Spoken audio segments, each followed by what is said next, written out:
Level 989. Welcome to 989 on Health, the show where you don't need years at university to understand the latest news about health and related subjects. We've created a list of helpful links on today's topic at our website, level989.com. You can also find those links in the podcast playing app you're using right now. This informal discussion shares our personal views. Don't rely on this podcast as an alternative to medical advice from a professional healthcare provider. For the full disclaimer, please see our website. I'm Mike Develos, just an average Joe, and this gentleman here with me is anything but average. It's Brandon Weintraub, a primary care physician. Hello, Brandon. And good morning, Mike. Our topic for today is a tricky one, having to do with just 3 of the ways we humans have cooked up to make food production more complicated and expensive. We're going to be talking about non-GMO, organic, and hydroponic food today. Sounds like we might have bitten off more than we can chew with this one, Brandon. Don't you worry, we'll do just fine. We'll just take small bites and chew each one thoroughly. The idea isn't to go into any great depth today. Just general definitions and clarifications will do wonders for our listeners. Always the optimist, this guy. I think what we need to do first is take a moment to point out that each of these food production methods are 2 things in one, defined by what they are, but maybe, more importantly, defined by what they're not. And what they're not is industrial agriculture in the modern sense, where farming's turned into a... Well, actually, isn't this where I turn things over to you to do the difficult job of explaining? Brandon, what is modern industrial agriculture? Or maybe to make it easier on you, and more importantly, our listeners, let me rephrase a little bit. What are the biggest downsides of modern industrial agriculture? Your rephrase didn't make answering easier at all. I'm going to answer your first question. It requires less judgment to start things off. Modern industrial agriculture is defined by its integration and reliance on fossil fuels as well as advances in technology and chemistry to increase yield and production. That sounds like a complicated way to say using science to make more food. And that just makes sense. If technology exists to make more food more cheaply, why wouldn't you use it? You're right that the end goal of industrialization of farming methods is sound in its own right. There's something like 322 million people living in the US, and everyone needs to eat. Maximizing yield of every crop has always been the goal of farmers, and creating a product that looks good on the shelves and can be relied upon to be the same time and again is more or less the definition of modern production. If it seems like I'm dragging my feet here, it's because I want to make it understood that I'm not a conspiracy buff or on my way to advocating a return to nothing but family farming. I've definitely heard people talking about modern farming techniques in a negative way, so it's not like you're going to be the first. You said you didn't want to place judgment on industrial farming, and we understand. Do it anyway. What are the negative aspects of industrial farming? Unfortunately, there seem to be an awful lot of them. Large industrial farms tend to use more pesticides and chemicals than smaller family farms for pest control of all varieties. Many of these are toxic not only to the bugs and bacteria they're supposed to control, but also to other living creatures. They can seep into the surrounding land and bodies of water and can affect the landscape and environment for an extremely long time. Industrial farms that are raising animals tend to have overcrowded conditions and substandard feeding arrangements for their livestock. An increased need for health regulation in these conditions has led to an abundance of antibiotic use, which is coming to light as potentially harmful even to the humans that do nothing but consume the processed meat. And to close off my limited list, it's important to mention the working conditions for employees of these industrial farms. The use of the harsh chemicals I mentioned before create a less than ideal environment for the average worker. Constant exposure to harsh fumes, pesticides, and long work hours involving incredibly repetitious actions can lead to a rise in health concerns, including everything from respiratory tissue to physical trauma. All of that sounds pretty rough, and I'll lean on a crutch I've used before and say, if we humans were setting out right now to devise a new plan to feed the world, these downsides you just described would be a pretty strong argument against using these methods. It's like we've painted ourselves into a very sticky corner. You said the US has over 200 million people wanting to eat, but come on, how hard can it be to feed 7.3 billion people? Is the current approach to mainstream agriculture scalable? Sustainable? I know you're a health dude, not a farming dude, but what does the science say? Part of the reason we're doing this episode is because to be a health dude, I think you have to be a farming dude. Huh? Because eating right is so important? The sustainability and overall efficiency of modern industrialized farming is hotly debated. I hope you and our listeners are ready for a bombshell. A surprising amount of the debate regarding large-scale industrial farming seems to be ongoing with very little empirical evidence. Many of the articles I read, whether they were supportive of modern farming techniques or arguing against them, used the same studies, many from as far back as the 1980s. What I think is worse, though, is that pretty much all of the articles I found were written and published by groups or people with a clear agenda. The ASPCA, the USDA, Greenpeace. In an ideal world, the facts would be the facts, but with so little numerical evidence available, I find it difficult to believe they managed to remain completely impartial. Okay, so we're running on some possibly sketchy data to form our opinions. That's nothing new, really. Par for the course for us here at 989 on Health. Since you don't have much data to quote for us, how about you give us your opinion based on what you did manage to dig up? Get it? Dig up? I promise not to pin the blame for agricultural collapse on you if it turns out you missed something. My opinion, then. I don't think that a simple upscaling of industrial farming is going to work as a long-term solution to food production. One of the primary arguments in favor of large-scale agriculture is that it produces a greater yield than other methods of farming. While mechanization can result in cost and labor efficiencies, according to a 1992 agricultural census report, small and diversified farms end up producing more than twice the amount of food per acre than large farms. More recent studies are beginning to indicate that the toxins and environmental harm may also be a worrisome aspect of scaling up the modern industrial farm. More conventional methods of large-scale farming seem to be leading to a degradation of soil health. The leaching of nutrients from the soil is a cumulative concern, which means that with each harvest it becomes more difficult to maintain the efficiency that allows large farms to be viable. Oh, I see. Well, that's not troubling at all.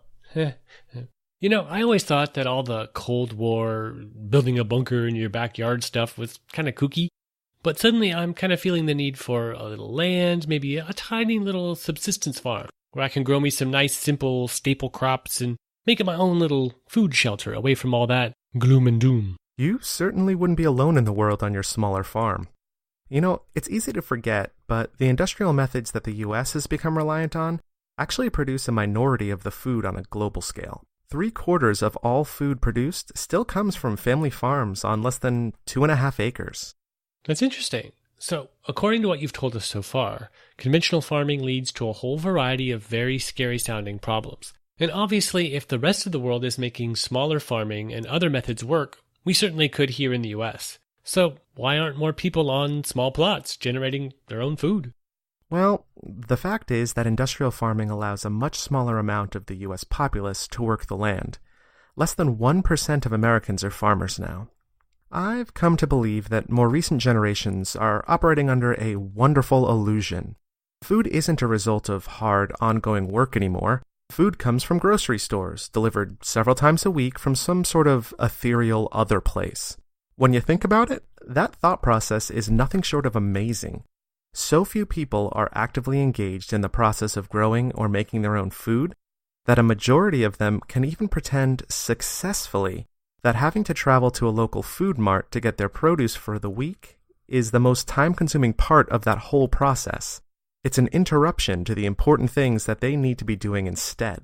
And that's possibly the best argument in favor of maintaining some level of large-scale industrial farming. Unless everyone is willing to go back to producing enough food for themselves and for their families, modern agriculture methods have an important role to play.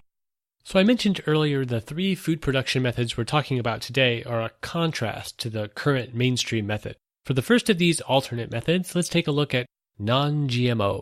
Actually, I think we better start with what's a GMO? That's a genetically modified organism, right? Can you explain to us what that really means? You've got it right so far. GMO stands for genetically modified organism. It's an organism that has had its DNA altered or somehow modified through genetic engineering. The National Library of Medicine provides a more specific definition for genetically modified foods. To be considered officially GMO, A product must have had foreign genes, genes from other plants or animals, inserted into their own genetic codes. Okay, and as we did with mainstream agriculture, what are the biggest downsides with GMO? I mean, it's still a pretty new technology, right? How many of the downsides are possible or potential dangers, and how many are real, known, actual problems? I would be extremely hard-pressed to point to any specific research that indicates, clearly and incontrovertibly, that there are health-related downsides to the use of genetic engineering on our foods.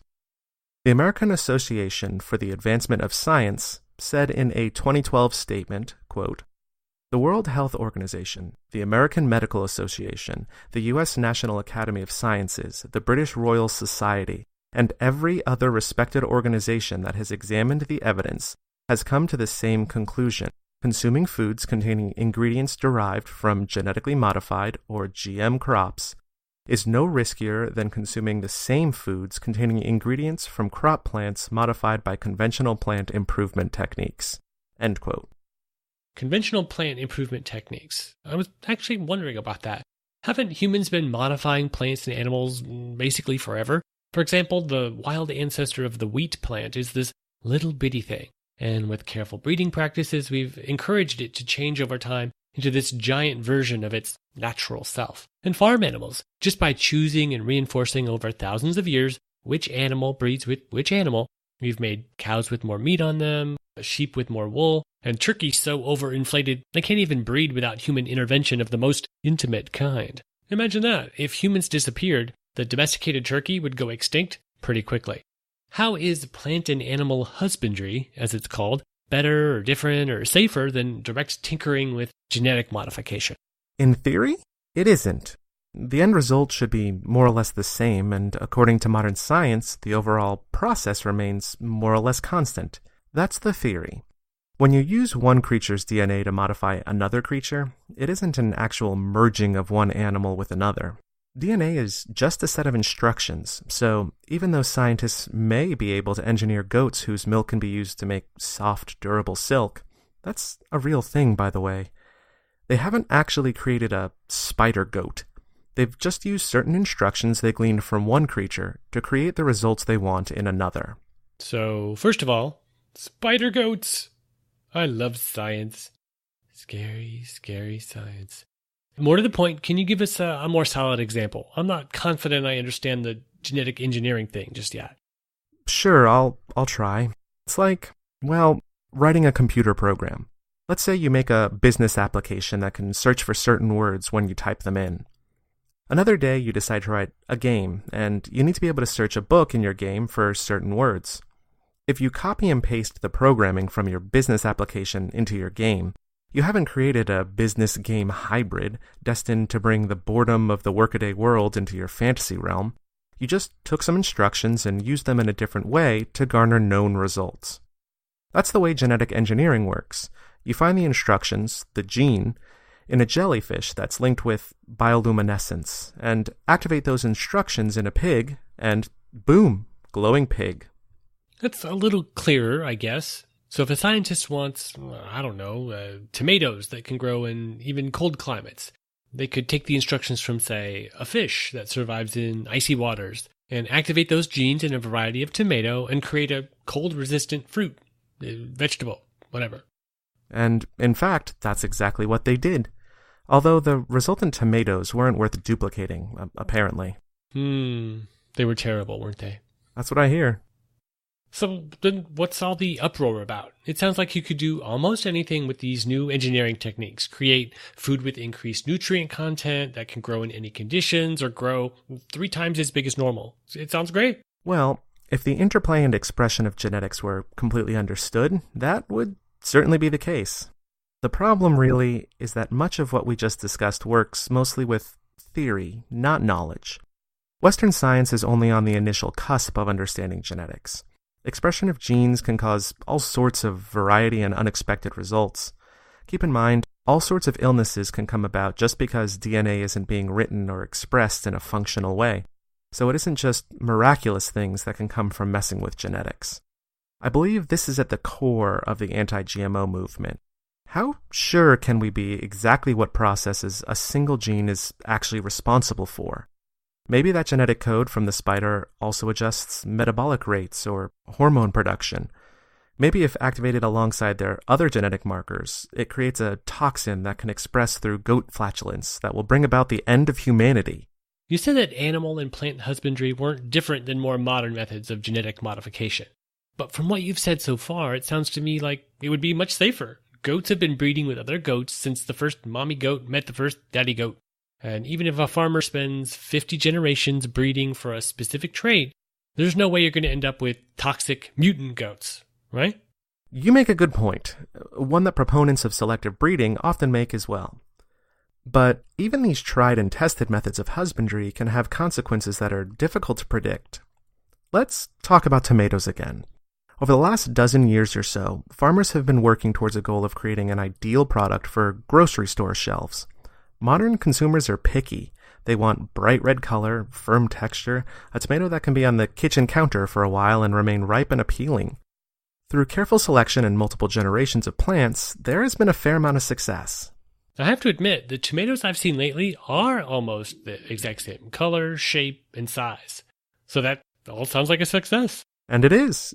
Except that in breeding for these perfect tomatoes, a critical aspect was somehow forgotten, namely taste. These new and pretty tomatoes all managed to lack the depth and intensity of flavor that their predecessors possessed. There shouldn't be any reason for this to be the case. They're still the same variety of plant, nutrient values don't appear to have changed, and yet, taste tests consistently agree that something's been lost. Okay, that's fine, but flavor is, let's face it, just based on opinion.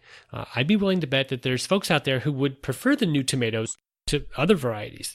That's fair, and you're right, but the concerns aren't always as innocuous as flavor. Whenever I am embroiled in a discussion about genetics and food, which actually happens more often than you might think, one of my go-tos is the humble banana. Oh, you and your banana obsession. You're the one who eats 3 a day. They're delicious. Anyway, the average American, when they go to purchase bananas from their local store, are presented with one option, the Cavendish banana. Think of the modern, iconic image of a banana, and that's the Cavendish. Yellow, long, extremely sweet. Most banana plantations today grow, more or less, the exact same variety of plant. Over the years, selective breeding has created a plant that is hard to replace. The fruit is plentiful, tastes sweet, has a good texture, and seems to grow with ease in the appropriate climate. The problem is that genetically, these plants are extremely similar. A single disease or a single variety of fungus could potentially destroy bananas as we know them. This kind of problem only exists because of artificially limited genetic diversity. So we've talked about the potential risks and benefits of GMOs. Do you think GMO food productions are sustainable? If humanity decided that GMO was the best way to go and devoted ourselves fully to it, could it become the one way to feed 7 billion or, hey, before long, 10 billion? Or is searching for the one way the wrong way to think? Discussing the search for the one way is something I will probably save for my last thoughts at the end of the episode, so stay tuned. As for GMO being a sustainable way to resolve food production in the future, as with industrial farming, I don't see GMO being successful as a method of salvation either. Yes, it is possible that with sufficient research and development, genetic manipulation and all of its possible outcomes could be better understood. But in the end, what we'd likely end up with would be a few super plants, modified foods that are engineered so well that using any others would be too inefficient or too costly, or provide insufficient amounts of food to feed the masses. And when there was inevitably a disease that affected a staple crop or an environmental change that adjusted growing conditions just enough, sole reliance on GMOs remains fraught with issues. Though I don't think it would be wise to dismiss their usefulness outright either. One of the things I came across in my research of GMO is the fact that it can be difficult to contain. A GMO test farm field of some special new variety of a plant that's supposedly segregated with careful boundaries from other normal crops in the area have been seen to not be as controllable as planned, and the GMO strains have escaped. Should this concern us, or is this sort of thing just kind of an expected outcome, even if the likelihood was low?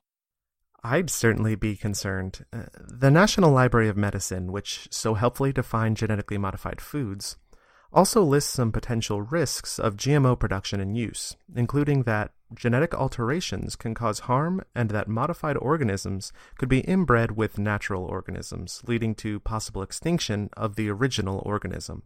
That sounds like survival of the fittest to me. The point of genetically modifying a crop is to create an advantage, right? To give the modified plant some edge or improvement over the other crops of the same type. So even when care is taken, crops that have been genetically modified to grow better or faster or with less sunlight, I have to imagine that the balance of probability would often be in favor of the modified plant. Let me put it this way. There are even funds which farmers that grow genetically modified crops often contribute to these funds, and they exist solely to compensate non-GM farmers when their crops are inadvertently contaminated or mixed with the genetically modified crops nearby. Okay, this is probably my last question about GMO. Pesticides and herbicides to kill the critters and the weeds are a big deal. They make the production levels we need to feed the world possible under the current system. But an herbicide kills plants. So for a while now, we've had strains of staple crops, like wheat, that are modified to be resistant to specific herbicides. But then the farmers get stuck in a cycle where they have to buy this special brand of seed and herbicide from this specific company, and it's like a monopoly, as if agriculture wasn't already big business enough. I'm not sure what my question is here. I just want your thoughts on this vicious cycle, if I'm even right that there's a problem. I think a decent majority of farmers, at least the ones not already reliant on these specialized herbicide-resistant crops, would agree with your assessment that there's a problem, potentially more than one. I'll tell you all the story. The details are made up, but it covers the list of concerns a little bit better than just making a list and reading it. Gather round, children. Story time. So, a farming community, let's say 5 separate farmers, all with plots of land near each other, grow a non-GM crop. For my example, let's say they're all growing rapeseed, which is used to make canola oil. One of the farmers hears about a new variety of seed available. It's genetically modified to be resistant to a particular type of pesticide and herbicide, and he's had a tough year with the weeds, and it's killing his crops, so he decides to give it a try. The other 4 farmers in our example continue to grow conventional, non-GM rapeseed. The 5th spends the season growing his new crop, and it works remarkably well. The strength of the pesticide keeps more or less every living creature away from his crops, and the weeds don't stand a chance. Come the end of the growing season, he's got a sizable and almost perfect harvest. Okay, I'm with you so far. Go on. Well, our GM farmer has to purchase new seeds from the company. The modified plants are what is known as terminator seeds, which means second-generation seeds are sterile. If he wants to grow another crop, he'll have to buy from the company every year. Well, that's an unfortunate problem, created intentionally by the company to boost their profits. But it isn't the only problem that's reared its ugly head. Our other 4 farmers, even though they never made the decision to try the genetically modified seeds, are finding that their seeds from last season aren't growing anymore. Some professionals come out, research the issue, and whoops, it seems all 4 of them now have plants that have mixed with the GM version. So there's the cross-contamination that we've talked about already. I'm guessing that these 4 farmers get paid for the loss of their crops? Well, yes, they do, but because they're plants, which have been grown and selectively adapted over multiple generations, mixed with the GM crops, they've lost more than just a single harvest. The plants are now mixed, and there isn't really a way to undo that. Even if they had a secondary farm far, far away that could provide unaffected seeds, well, they'd have to raise every last plant to the ground and clear away every last bit of pollen that had the genetic modifications associated, which effectively means that all 5 farmers are now forced to grow only genetically modified rapeseed, and even if they decided they were all going to back out and go back to non-modified varieties, they would potentially just be out of luck. There's supposedly a report from Greenpeace of just such a situation in Canada, but I admittedly wasn't able to find a full copy of that report when I searched for it. Anything else about non-GMO before we move on? So, long story short, There are potential benefits to the more established modifications we see from animal and plant husbandry, and there are potential benefits from more modern methods of direct genetic manipulation. Even in cases where the nutritional value of a food seems unchanged by genetic manipulation, or the end results appear to perfectly match a given goal, there's the potential that differences may still be present even if they are difficult to quantify. GMO is a term that has managed to garner quite a lot of stigma, but just because something is genetically modified doesn't mean it is inherently bad. All right, onward to organic food. For most of my life, the term organic was just something that meant living things containing carbon. But in the past few decades, it's changed. Now it seems to mean grown in a natural, wholesome way, with no chemicals or anything yucky. Just sunlight, water, and unicorn poop.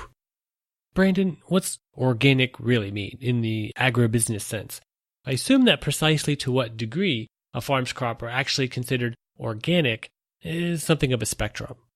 When we talk about organic in terms of our food, we're talking about a USDA certification.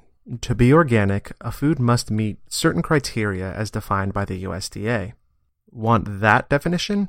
In order to be officially organic, the food or other agricultural product must have been produced through approved methods that integrate cultural, biological, and mechanical practices that foster cycling of resources, promote ecological balance, and conserve biodiversity. Synthetic fertilizers, sewage sludge, irradiation, and genetic engineering may not be used. The details of meeting these criteria, however, are at least a little bit fluid. I think it might be what you were referring to when you mentioned organic as being a spectrum. Many people equate any food labeled organic, using any phrasing, as pesticide-free, 100% natural, and grown, as you so aptly described, in unicorn poop. The reality is different, of course. While it's true that synthetic pesticides can't be used on certified organic items, that doesn't mean pesticides aren't used at all. While some organic growers attempt to use little or no chemicals, there's an entire list of allowable, approved pesticides made from natural sources. That list includes a type of copper sulfate used for fungal infections, which is known to be highly toxic to humans, fish, and insects. Many organic foods are also allowed to contain a certain percentage of approved ingredients, which do not meet organic certification standards but have been given a special exemption. So, exactly how closely an organic product meets the reputation for being chemical and additive free depends on a variety of factors. Now, something troubling has occurred to me. This organic spectrum seems like it might be something like the highly questionable grass-fed sticker on meat, as we mentioned in the episode on the paleo diet. Now, are we being fooled by, this is an actual term, are we being fooled by weasel words when it comes to so-called organic food? You are definitely on the ball today, sir. I'm afraid to say that the word organic is quickly on its way to becoming more of a vague marketing ploy than a helpful descriptor and certification. Ready for some examples? If you see a USDA organic or certified organic sticker, you know that at least 95% of all the ingredients in that product are certified organic. The remaining 5% may only be foods or additives on an approved list or that have been given a special exemption. If you see a sticker that reads 100% organic, every ingredient in the product must be certified organic. Or maybe you come across a label that reads, made with organic products, which means the foodstuff must contain 70% organic ingredients, and the remaining 30% must not be from a special exclusions list. Yeah, your average consumer isn't going to know the difference between made with organic ingredients and certified organic. I can't help but wonder, if most people didn't know the difference and a company was trying to be sneaky, how would anyone know if they accidentally labeled a product 100% organic, but it was only certified organic? Even if someone knew enough to figure it out, is there a punishment for mislabeling an organic product? According to an article I found, companies found in violation of the USDA's organic labeling rules can earn civil penalties of up to $11,000. Which, for a small farm, especially just starting up, that's a hefty sum. But It seems almost trifling considering some of the multi-million-dollar companies now selling their own organic labeled products. To make matters worse, there does seem to be some concern that these labeling laws aren't being enforced all that well. Apparently, sales of organic products in the US rose from $3.6 billion in 1997 to nearly $40 billion in 2015. But in that same time, the number of acres of US farmland that have earned organic certification didn't actually increase all that much. Even if we assume that the deficit was all comprised of imported goods, I can't help but think about the toxins and environmental impact even just shipping that much food would have. So while something truly grown in the organic way sounds more wholesome and good, is there scientific evidence to prove that organic food is actually better for you? If we humans can even agree what better for you means. In terms of nutritional value, no. In fact, a great deal of research has been done to prove that there is no difference between the nutritional content of a conventionally grown food and an organically produced one. It is true that there's a reduced risk of exposure to pesticides when eating organic foods. According to an article in The Atlantic, 7% of tested organic foods has traces of pesticide, as opposed to the 38% of conventionally grown produce. Since eating pesticides is probably not a great idea, even when the amounts found are below allowable limits, we see a definite benefit to eating organic foods. And organic meats aren't allowed to have antibiotics or artificial hormones used. So if a consumer is concerned about reducing their intake of these substances, organic meats are the way to go. What are the negatives when it comes to organic food? I mean, there have to be a few, right? Just off the top of my head, I have to wonder how scalable it is. We're able to supply the niche group of health food motivated people who, lucky for them, have the disposable income to cover the increased cost of organic food, but could we feed the planet with organic approaches? And could the planet afford to buy it? Well, current cost of organic food is definitely a negative aspect for many consumers. Sustainability, however, in this instance, recent research is showing that some previous assumptions might be in error. According to an analysis out of UC Berkeley, crop yield of organic agriculture is actually higher than previously thought. The study, which was actually an in-depth analysis of more than 100 previously completed studies, also indicated that with some adjustments to technique and methodology, organic farms could reduce the productivity gap even more. What does that mean? Well, in terms of sustainability, organic agriculture might be most likely to provide long-term options and potential solutions. Anything else about organic food before we move on? Organic certification seems to have become little more than an advertising gimmick. But I want to remind our listeners that, at least at its outset, the term organic wasn't really intended to mean healthier. Organic produce has been judged harshly as research showed that there's no real nutritional difference between conventional and organic foods. But that wasn't really the point of organic farming to begin with. The goals were about methodology, about environmental impact, both for the farms, to keep soil healthier and create better farming prospects in the future, and for the people involved. Less synthetic toxins and lowered emissions are just as good for human health as they are for environmental health. Just remember that the next time you hear about how organic foods are nothing but hype. Onward to hydroponic foods. Now, I don't know me much Latin, but hydro is water. I'm not sure about the ponic part. What's that part about? Lily pads? First, a little language lesson, but only because you started by breaking the word down. You're right that hydro is Latin for water, but in this instance, hydro is more likely from the Greek word udor, meaning, well, water. Ponic is from another Greek word, ponos, meaning work. So hydroponics basically means water working. So how about you give us a little more detail about what hydroponics is actually about? Sure. Hydroponics is a variety of organic farming that grows produce without the use of dirt or soil. Aside from lily pads, as I mentioned in passing earlier, I can't think of any plants that grow in water, especially foods we eat a lot of. Except maybe rice?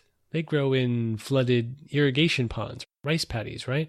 I actually saw some references that indicated that not all rice is grown in water, or that the water is a later addition just before harvesting, maybe like cranberries, but I really couldn't pin it down.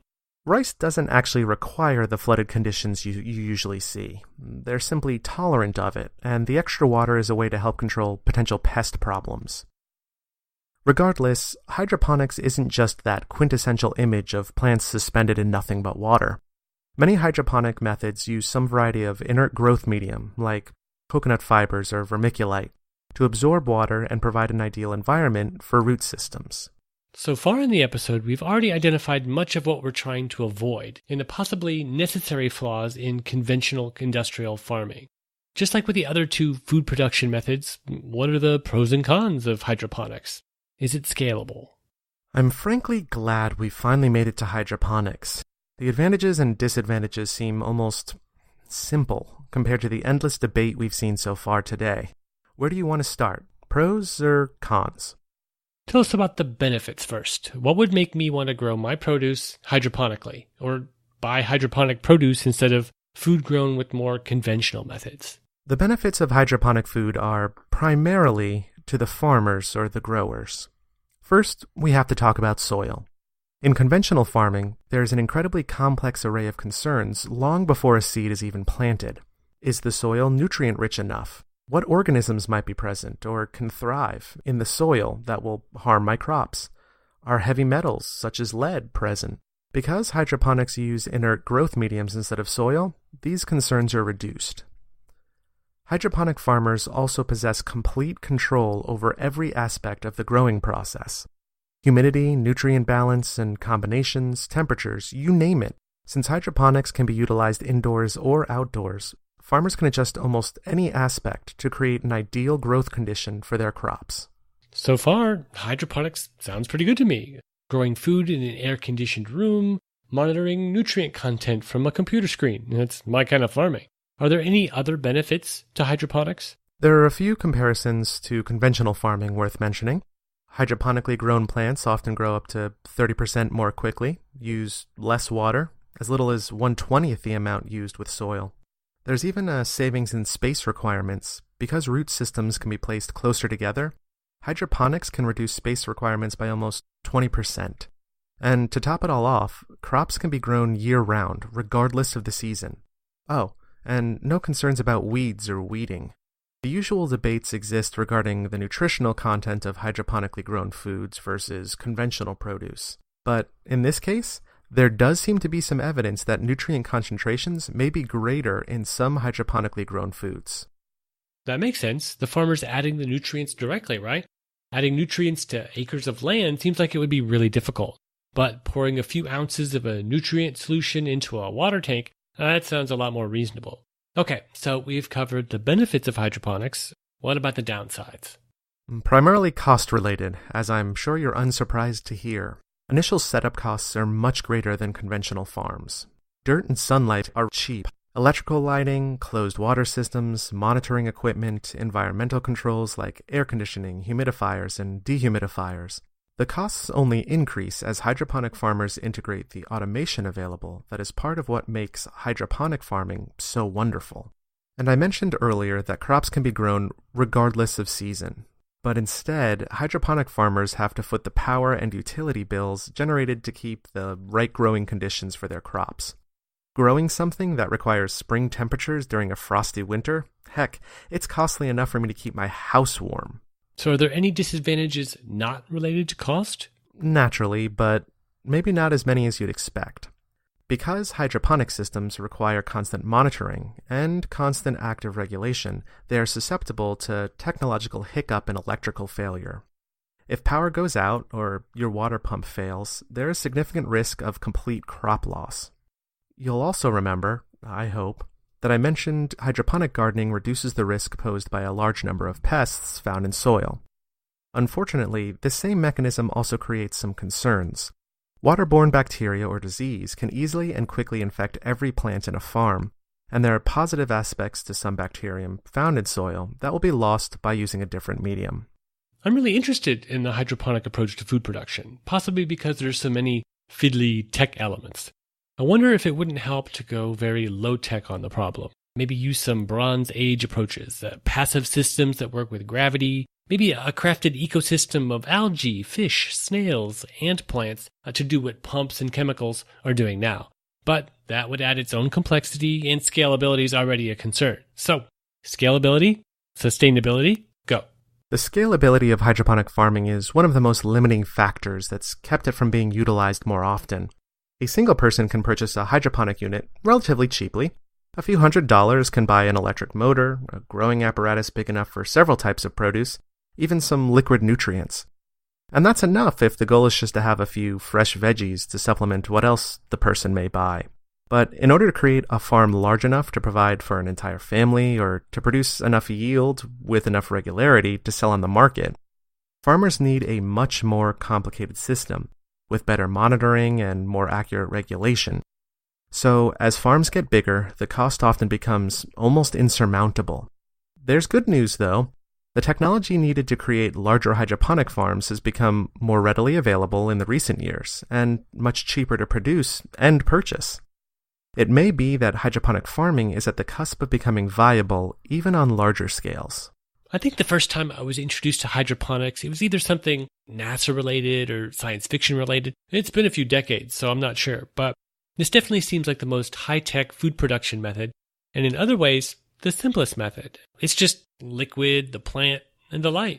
Of course, a lot of complex chemistry and other science go into calculating just what is involved with each one of those factors. I mean, the light alone. What colors of light to use on which plants, how bright, do you use a day-night cycle or not? On and on. Of the three methods, this is the one that interests me the most. If I had to choose a type of agriculture I had to go into. What do you think? I know you won't be surprised to hear that. I agree with you.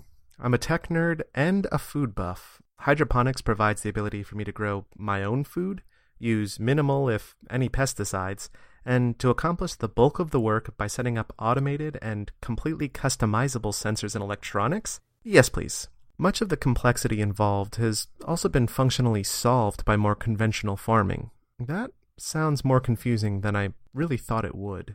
What I mean to say is, yes, getting the exact right combinations of nutrients for a specific crop or knowing what light patterns are needed will require some amount of experimentation and experience, but at least initially, the basic requirements have been established by conventional farmers.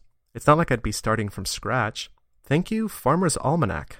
Hydroponics is something that you could do at home as a hobby, fully as complex as operating a well-stocked aquarium of fish. People are growing their own cooking herbs and a lot of other plants. Are there any concerns people should be aware of with home hydroponics? Moldy water, overuse of certain chemicals, maybe accidentally ingesting some random fungi. Hobbyists of any variety always need to do their homework to know the risks involved. Hydroponic gardening is no exception, and you did a good job ballparking the areas of concern. Even though many hydroponic systems involve an electric water pump for some amount of automatic watering, much of the water remains static and unmoving most of the time. Various types of pathogens find the static, nutrient-laden water in hydroponic systems a great place to proliferate. Salmonella, for example, is a regular worry. Humidity in the air around hydroponic systems tends to be high, and various molds and fungi find that environment ideal. Controlling these issues often involves some form of chemical, many of which, if misused or eaten, can be toxic to humans. So hobbyists need to be aware not only of the pathogens and organisms that might affect their plants, but also about the risks and appropriate uses of the solutions to those problems that may arise. So I mentioned before that when I think of hydroponics, I think of science fiction. But I also think of grow houses, where plants like marijuana or so-called magic mushrooms are grown in secret basements all across the country. Hopefully, as the legal landscape changes, this will be less and less necessary in the coming years, if just for health and safety concerns for the growers and the customers. Now, if I were going to actually pursue a hydroponic hobby, I'm at the hardware store or the garden supply store putting all my gear together. I mean, we're talking lights, cables, tanks, electrical transformers, chemicals, tubing, pumps, pipes, and on and on. I'd be worried that the store staff might think I was up to something illegal. I'd be worried I'd be getting a little wink, wink, nudge, nudge from the cashier who'd want me to become her supplier, which I could if she was interested in fresh basil and oregano. Or is it just me? It isn't just you. I actually knew the owner of a hydroponic specialty store that used to operate here in Gainesville. It grew produce and plants sold at a nearby nursery, and also all the hardware required to build sizable and complex hydroponic gardens. The hydroponics store is now closed, in no small part in relation to just the concerns you've just raised. Apparently, from what I was told by the owner of the store before it closed for good, stores involved in the sales of hydroponic systems are regularly observed and raided by law enforcement agencies.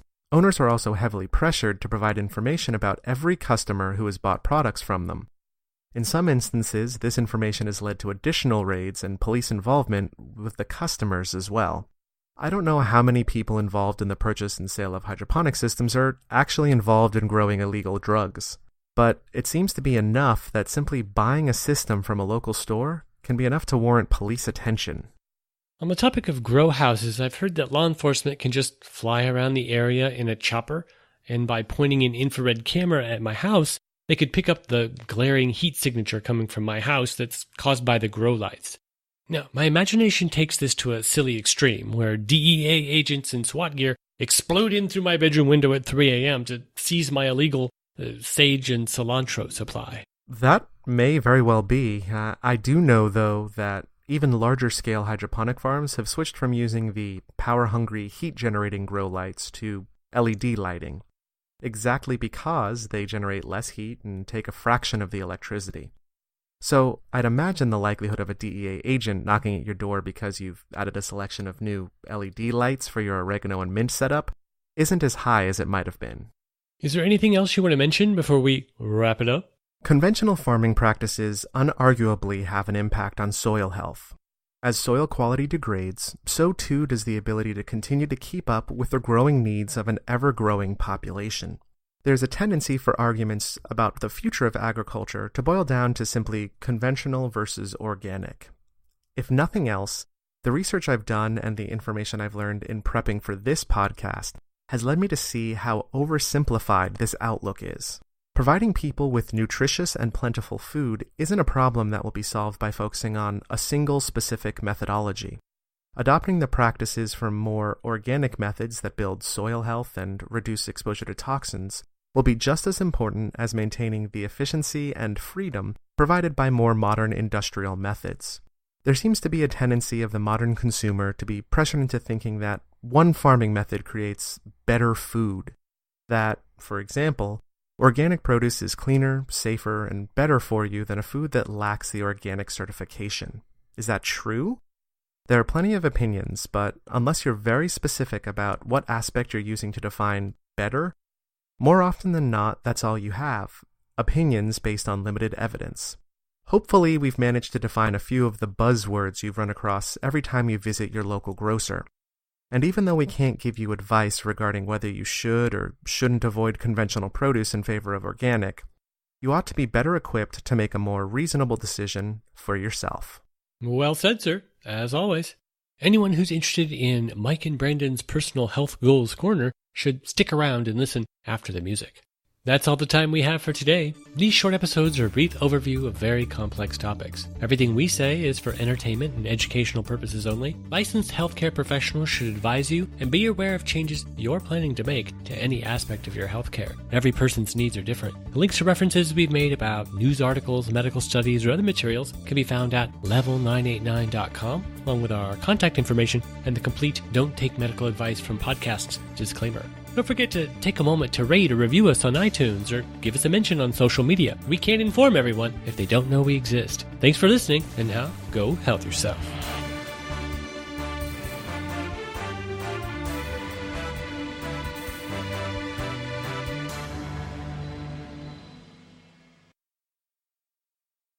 All right, I actually have some news. Brandon, your good-natured, well-intentioned pestering has finally resulted in my getting a gym membership. Although, full disclosure, I just signed up last night, haven't not actually had a gym workout yet, but it's a nice new 24-hour fitness that's about a 3-minute walk from my house. Now, I worked third shift last night. On my way home, I popped into the gym to check in with the front desk, make sure my new account was in good order. I knew how to sign in. I didn't want to show up all fabulous in my workout gear, like ankle weights, sweatband, ghetto blaster, just to be turned away because I hadn't filled out the proper forms yet. I am very happy to hear that you actually followed through and have started on your next step of the journey. How did that check-in go? It went fine. You punch in your phone number and you scan your fingerprint, and then you're free to enter the gym. Really, a fingerprint scanner? That is fancy. We have these little cards that we use for our gym, and you have to show it to them. They scan it. It takes easily a minute and a half if there's a busy, long line. I'd love to have just a thumbprint reader. That'd be great. Apparently, some people are opposed to sharing their fingerprints, so you can still just show your photo ID when you come in, but you leave fingerprints everywhere all the time. As we mentioned before in previous episodes, biometrics really aren't something to be worried about because you're spreading fingerprints everywhere all the time. It's true. So, do you have a plan? So you haven't gone to your first exercise experience yet, but so do you have some sort of plan in mind? What's it going to look like when you go into the gym for the first time? Yeah, I've never really been interested in free weights, so I'll likely be spending my time on the elliptical, the Stairmaster. I'll probably wait on the machines until I can get the lay of the land, like observe other people using them. No one wants to walk up to a machine and then stand there confused for 5 minutes trying to figure it out while everyone's watching. Not that anyone is watching, but it feels as if they are. So I need to figure out what the best time of day is. I want to go while it's slow, and I have zero interest in a personal trainer.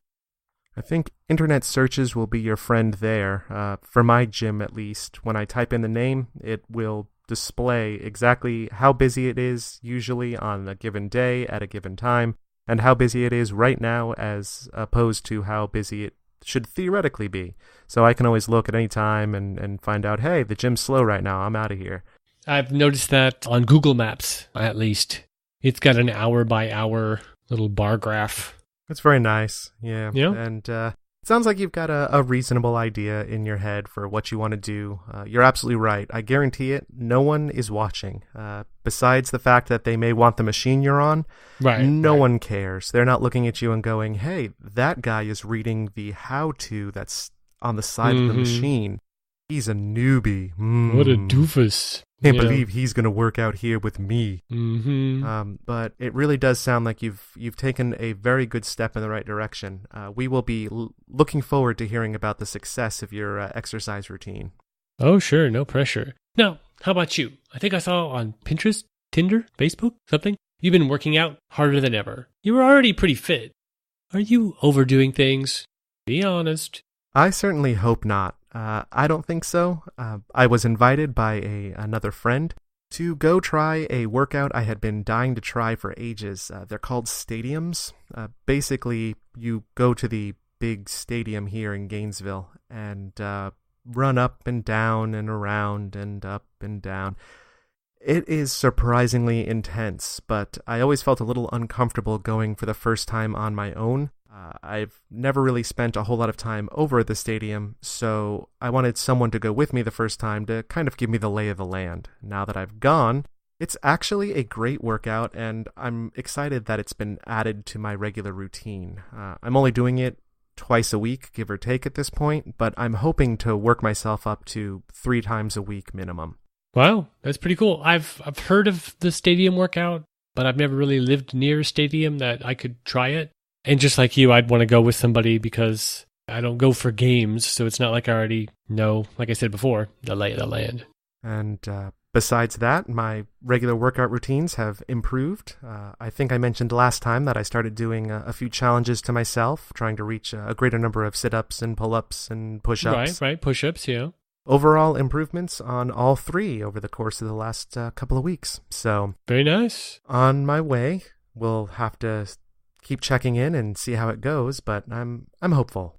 Great. I think my biggest concern with the gym is my schedule.